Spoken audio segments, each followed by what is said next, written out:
That was really great. Thank you. Well, thank you very much, Senator Bennett. I am deeply honored by your warm remarks towards me. But I stand before you tonight a guy that accepts that award on behalf of the 55,000 SAP professionals that made it happen. Many of them are here tonight. So it is I who am in your debt. And I also want to recognize the distinguished leaders that received their awards. Isn't it great to see that kind of entrepreneurial spirit in America, that kind of innovation? Why don't we give them another round of applause?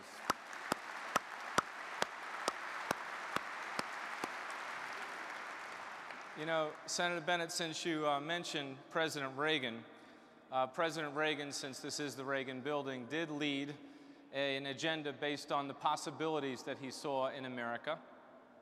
And I'd like to quote him. And he said, we in government learn to look at our country with the eyes of an entrepreneur when we're at our best. We have to see possibilities when others simply see problems. And that's really what I'm here to talk about tonight, the possibilities, the ambitions, the dreams. They tell me there's around 600 people here tonight, so I'd like to tap into your brain for a moment so we can together dream a little bit. The idea of innovation as a job creator for the economy, but also a job creator even in the public sector, is something I'm pretty interested in. And I'd like to share a little bit about my company, not to give you a pitch on my company, but just to tell you what our mission is here in Washington and in the United States and around the world. Because a lot of people don't know everything there is to know about us. We have 10,000 employees in the United States, and we consider ourselves a trusted innovator. When people tell you they're a trusted advisor, run. They're not changing things, they're not disrupting things, they're advising things. And that's status quo.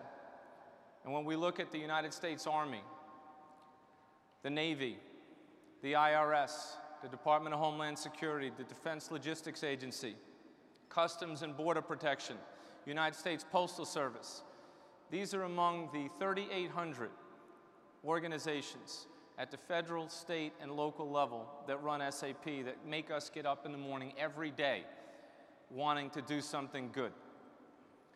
And I must say, there's always those stories among stories that move you. And I remember one time meeting the United States Army Medical Material Agency. They now call it the Military Health System Solution because it started with the Army. And the idea was, how do you create a solution where we can set up hospitals in the field of battle in days and weeks at most instead of months, because it saves lives. And it protects the young men and women in the armed forces that are brave and fight for us every day. So those are the kinds of things that we get up for. And you know, the 170,000 companies around the world, including the GEs, the Microsofts, the Apples, the IBMs, the Accentures, the Fords, the Coca-Colas, this is what we get up for. And what's beautiful when you have this kind of customer base is the learnings that can get shared between the private and the public sector, because it creates all kinds of innovation, new ideas, imaginations. And also, when I think about the world running 60% of the transactions of the world on this system called SAP, it blows my mind away in terms of our responsibility. But I really like Citrix's message tonight. I like this message of giving back.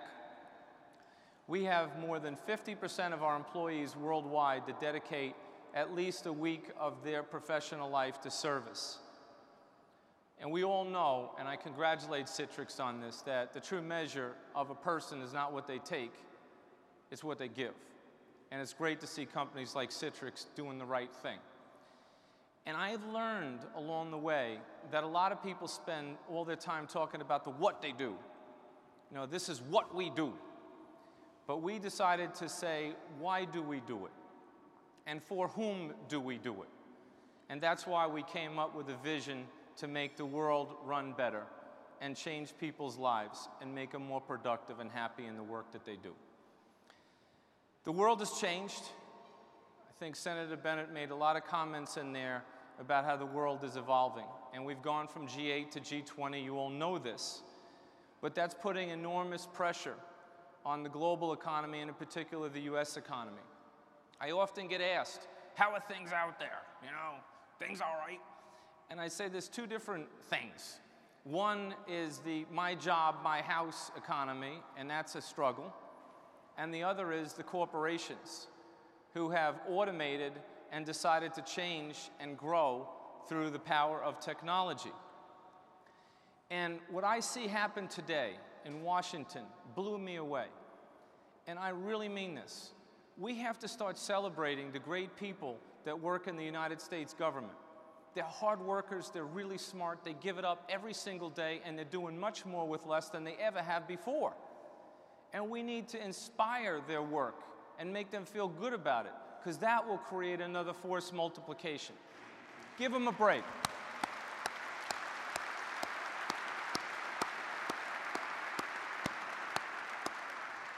And you know, the CEOs out there, you know, they're on the hot seat too. You know, a lot of them get bounced out faster than baseball managers.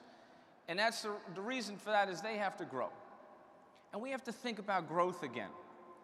And the only way you can get growth is when you get close to your customer or your constituent, when you can empathize with them, when you can feel their pain. So what they're trying to do is they're trying to get information and insights from these systems so they can make smarter decisions, so they can spend less on things that matter little, and they can free up cash to digitize their companies on an end-to-end basis. And this is huge because there are three megatrends that I'm going to talk about tonight that are changing everything. One is the cloud. Two is big data, and three is mobile. I'd like to take the cloud first. 80% of the new software offerings that are hitting the marketplace in 2011, not just mine, but others too, are cloud-enabled. This cloud-first policy that Vivek Kundra has put into the United States government, I salute you because you have decided to innovate and change status quo. No more of these 2, 3, 4, 5-year projects that go on forever. We have to have a fast time to value. The fuse has to be short. We have to get things done. And the cloud's a way to virtualize a lot of complexity and get things done. Thank you, Senator Bennett. So we believe that SAP and our partners in an open ecosystem approach can bring this innovation in the cloud to change status quo and get this country on its right foot and grow. Second, everything is measured in sensors. Whether you're driving down the street, you're dealing with a smartphone or a smart meter, it's all about instantly changing data, and the data in the world is doubling every 18 months. Unbelievable. And then you look at OMB as an example, conducting a study across 24 agencies where they're trying to get insights out of all this data and this information to see what's working, what isn't. Let's do root cause analysis, let's change game, let's run better. But they can't get the data. It's heartbreaking to see people work so hard, so how do we help them get the data? And I'm telling you, the disk-based systems, the information spinning around on a disk isn't going to move fast enough. It's not going to make you real-time enough to change the game. But in-memory computing technology will. The idea of solid-state in-memory computing will absolutely change and transform the information technology industry. Take my word for it tonight.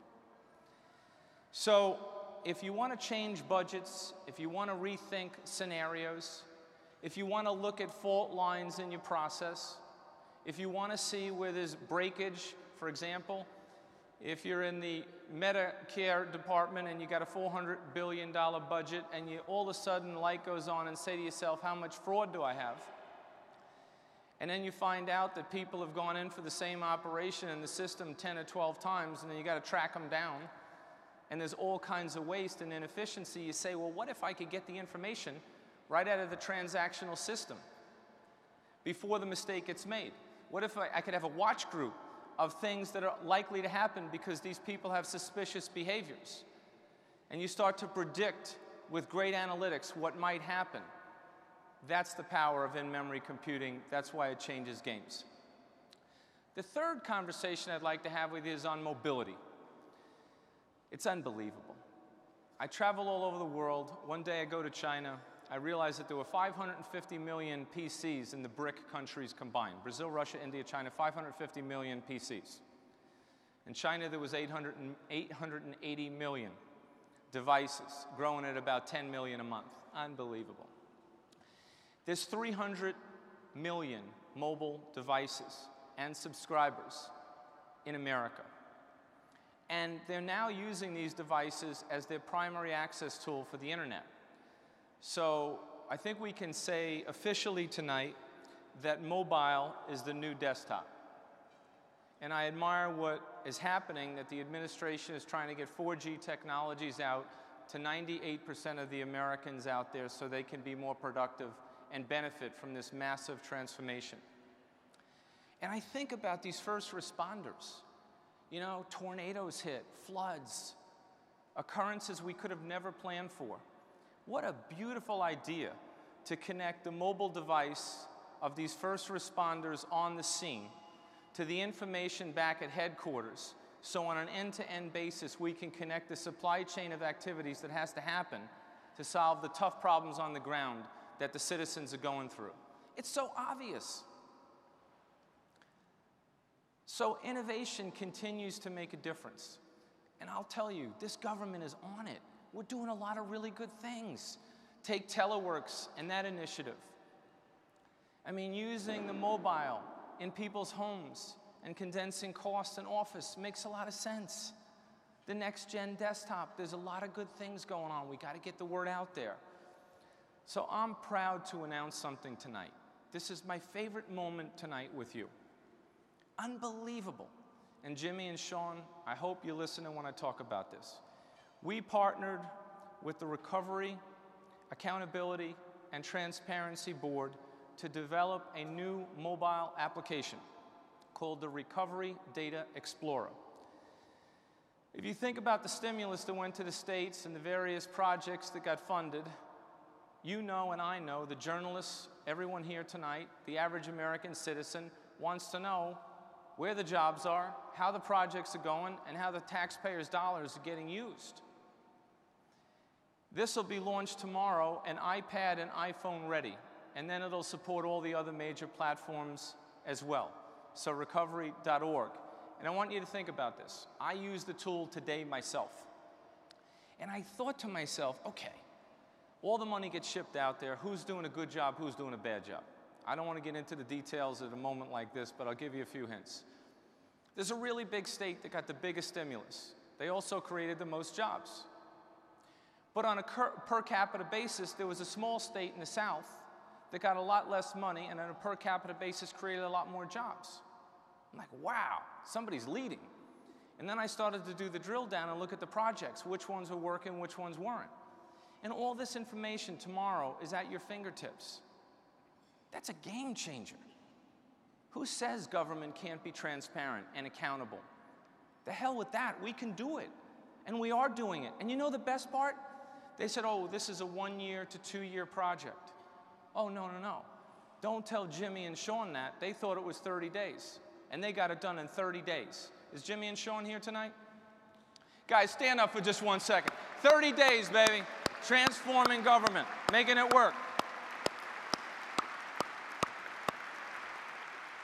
So, you know, if you can imagine a digitized government on an end-to-end basis and how that could change everything, it's really within our control to take things forward. You know, if you think about agency payments and the whole issue of sending the right amount to the right place at the right time, there's a proposal on the table to save $5 billion over 10 years. It will be easy to do this. And guess what? The citizens and the taxpayers will get better services from the government, and they'll love it. And it can all be enabled by technology, and it doesn't have to take forever. So bottom line, spend less on infrastructure. Invest more in things that deliver significant value to the constituencies you serve. And all is possible today.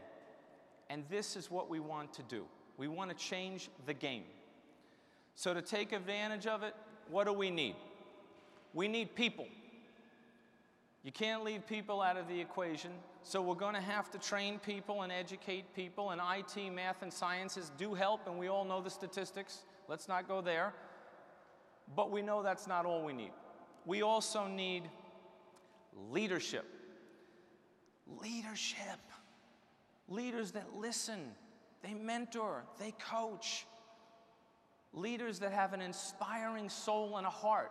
Leaders that are winners. You want to win? You want to win? You want to win? Anybody over here want to lose? Anybody want to lose? Nope, we have 100% consensus. Everybody wants to win. Lift them up. Change it, man. We can lift people up. And I'll tell you, I learned this when I was working with SAP with the KIPP schools.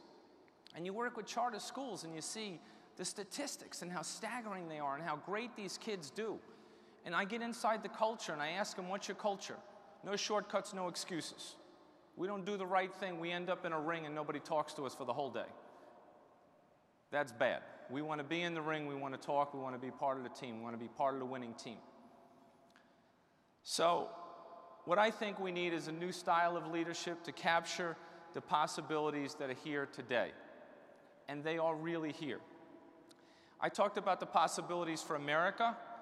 I want to say that SAP is honored to be a part of this most important moment. This is an inflection point in the country's history and the world's history, and we look forward to helping the world run better. And I'd really like to come together with you, everyone who was thoughtful enough to come here, for the leaders that got recipient awards tonight, but moreover for the private and public sector leaders, all of you that came together tonight. I think there's a new era, and it's time for new leadership. And we can make U.S. more productive, the most productive country in the world, and I believe together we can help the world run better again. So I'd like to thank you for your time and your attention. It's been a great honor spending this time with you, and I appreciate your time and attention. Have a great evening, and thank you very, very much.